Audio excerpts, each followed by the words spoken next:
तो आज मैं आपको एक अनोखी रहस्यमय कहानी सुनाऊंगी। अगर आप चैनल पर नए हैं तो अभी सब्सक्राइब कर ले, क्योंकि यह मेरा दूसरा नया चैनल है। तथा कहानी पूरा देखे, अंत में एक अनोखा रहस्य छुपा है। धन्यवाद। तो सुनिए। एक गांव में सुबोध नाम का एक व्यापारी रहता था। वो बहुत लालची था और उसे सिर्फ धन से प्यार था। सुबोध महादेव का भक्त होने का दिखावा करता था, लेकिन उसकी भक्ति सिर्फ तभी जागती थी जब उसे लगता था कि इससे उसे कोई फायदा होगा। दूसरी तरफ उसी गांव के बाहर एक छोटा सा झोपड़ी में मुकुंद नाम का एक फकीर रहता था। वह न तो किसी मंदिर जाता था और न ही कोई भव्य पूजा करता था। मुकुंद की भक्ति सिर्फ लोगों की सेवा में थी। वह गांव के गरीब और बीमार लोगों की मदद करता था, उनके लिए खाना जुटाता था और उनके दुख दर्द में उनका सहारा बनता था। सावन का महीना आया और चौथी सोमवारी की तैयारी शुरू हो गई। सुबोध ने सोचा कि यह महादेव को प्रसन्न करने का सबसे अच्छा मौका है। उसने एक बड़ा सोने का लोटा खरीदा और उसमें गंगाजल भरने के लिए निकल पड़ा। रास्ते में उसने देखा कि मुकुंद एक बहुत ही बीमार बूढ़ी औरत की मदद कर रहा है। वो औरत प्यास से तड़प रही थी, लेकिन मुकुंद के पास उसे देने के लिए सिर्फ एक छोटा सा मिट्टी का घड़ा था जिसमें थोड़ा पानी था। मुकुंद ने उस औरत को वह पानी पिलाया और उसके चेहरे पर मुस्कान ले आया। ये देखकर सुबोध ने सोचा, ये तो सिर्फ दिखावा है। असली भक्ति तो महादेव को सोने के लोटे में गंगाजल चढ़ाना है। सुबोध ने गंगाजल भरा और मंदिर की ओर चल पड़ा। रास्ते में उसे एक बहुत ही प्यासा यात्री मिला। यात्री ने सुबोध से पानी मांगा, पर सुबोध ने सोचा, अगर मैंने इस यात्री को पानी दे दिया तो मेरा गंगाजल कम हो जाएगा और महादेव मुझसे नाराज हो जाएंगे। उसने उस यात्री को पानी देने से मना कर दिया और आगे बढ़ गया। मंदिर पहुंचकर सुबोध ने अहंकार से भरा हुआ सोने का लोटा महादेव के शिवलिंग पर चढ़ाया।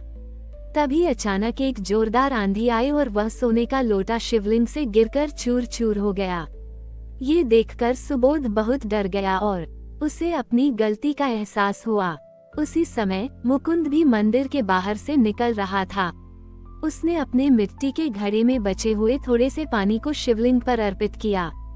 जैसे ही वह पानी शिवलिंग पर गिरा, एक दिव्य प्रकाश फैला और मुकुंद को महादेव के दर्शन हुए। महादेव ने मुकुंद से कहा, हे मेरे प्यारे भक्त, तुमने आज सोने के लोटे में गंगाजल चढ़ाने वाले से ज्यादा मुझे प्रसन्न किया है। तुम्हारी सच्ची भक्ति जो तुमने दूसरों की सेवा में दिखाई, वो मेरे लिए सबसे कीमती है। तुमने अपनी प्यास बुझाए बिना एक बूढ़ी औरत की प्यास बुझाई, और यही असली भक्ति है। मुकुंद ने हाथ जोड़कर महादेव को धन्यवाद दिया और गांव में वापस आकर पहले से भी ज्यादा निस्वार्थ भाव से लोगों की सेवा करने लगा। सुबोध ने भी अपनी गलती से सबक सीखा और उसने भी दिखावे की भक्ति छोड़कर मुकुंद की तरह लोगों की मदद करना शुरू कर दिया। इस तरह सावन की आखिरी सोमवारी ने गांव को ये सिखाया कि सच्ची भक्ति दिल से की जाती है, न कि धन और दिखावे से। महादेव के दिव्य दर्शन और सोने के लोटे के टूट जाने की घटना ने सुबोध के मन में एक गहरा बदलाव ला दिया था। उसे अपनी लालच और अहंकार पर बहुत शर्मिंदगी महसूस हुई। उसने देखा कि जिस मुकुंद को वह एक साधारण फकीर समझता था, वह वास्तव में महादेव का सच्चा भक्त था। अगले दिन सुबोध मुकुंद की झोपड़ी में गया। उसने मुकुंद के पैरों में गिरकर माफी मांगी और कहा, मुझे माफ कर दो मुकुंद। मैं धन के अहंकार में इतना अंधा हो गया था कि सच्ची भक्ति और इंसानियत का अर्थ ही भूल गया था। मुकुंद ने सुबोध को उठाया और कहा, उठो भाई, महादेव की कृपा से तुम्हें सही मार्ग दिख गया है। अब तुम भी अपनी दौलत का इस्तेमाल लोगों की सेवा में करो। सुबोध ने मुकुंद की बात मानी और उसने अपनी सारी दौलत का उपयोग गांव के गरीबों की मदद के लिए करना शुरू कर दिया। उसने एक बड़ा धर्मशाला बनवाया जहां मुसाफिरों और जरूरतमंदों को रहने और खाने की व्यवस्था की गई। इसके अलावा उसने गांव के बीमार लोगों के लिए एक छोटा सा चिकित्सालय भी खुलवाया। मुकुंद ने भी सुबोध के साथ मिलकर गांव के बच्चों को पढ़ाना शुरू किया। वो उन्हें धार्मिक कहानियां सुनाता था और सुबोध उन्हें व्यापार और जीवन के व्यवहारिक ज्ञान देता था। गांव के लोग जो कभी मुकुंद को सिर्फ एक फकीर समझते थे, अब उसे एक संत का दर्जा देने लगे थे। एक साल बाद सावन की अगली चौथी सोमवारी आई। इस बार गांव में कोई दिखावे का आयोजन नहीं हुआ। सभी लोग धर्मशाला में इकट्ठा हुए। सुबोध ने अपनी बनाई हुई रोटियां गांव वालों को खिलाईं और मुकुंद ने महादेव की महिमा का बखान किया। उस दिन गांव के लोगों ने मिलकर मुकुंद को गांव का सबसे सम्मानित व्यक्ति घोषित किया। सुबोध ने कहा, मुकुंद ने हमें सिखाया कि सबसे बड़ी पूजा दूसरों की सेवा है। महादेव का असली घर मंदिरों में नहीं, बल्कि जरूरतमंदों के दिलों में है।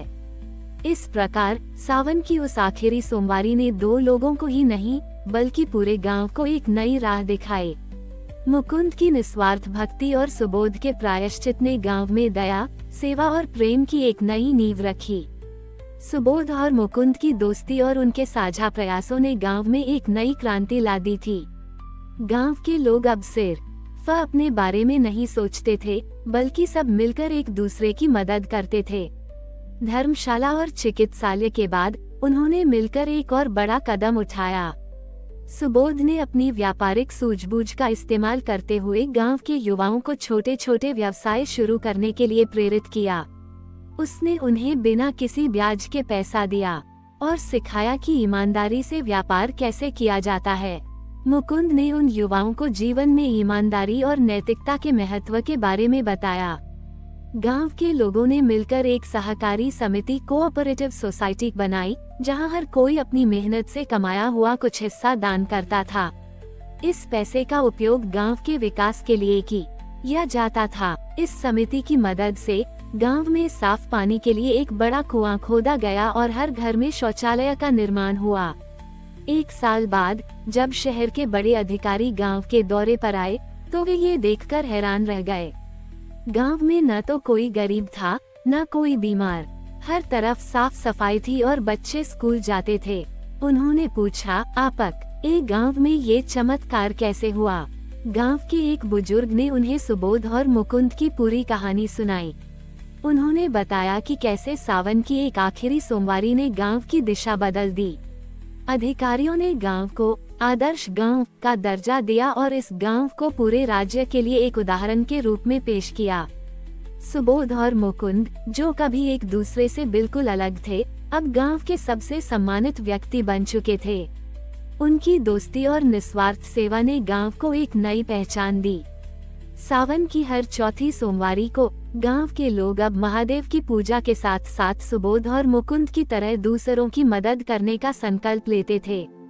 इस प्रकार इस कहानी ने ये साबित कर दिया कि सच्ची भक्ति और मानवता की सेवा से न सिर्फ एक व्यक्ति का जीवन बदल सकता है, बल्कि पूरे समाज को एक नई दिशा मिल सकती है। हमारी और भी आध्यात्मिक एवं अनोखी कहानियाँ देखने के लिए हमारे चैनल पर जाएं तथा धार्मिक एवं पौराणिक अनोखी कहानियाँ हमारे चैनल पर है। कृपया जाके देखें तथा हमारे चैनल को सब्सक्राइब करके रखें और वीडियो लाइक जरूर करें। धन्यवाद।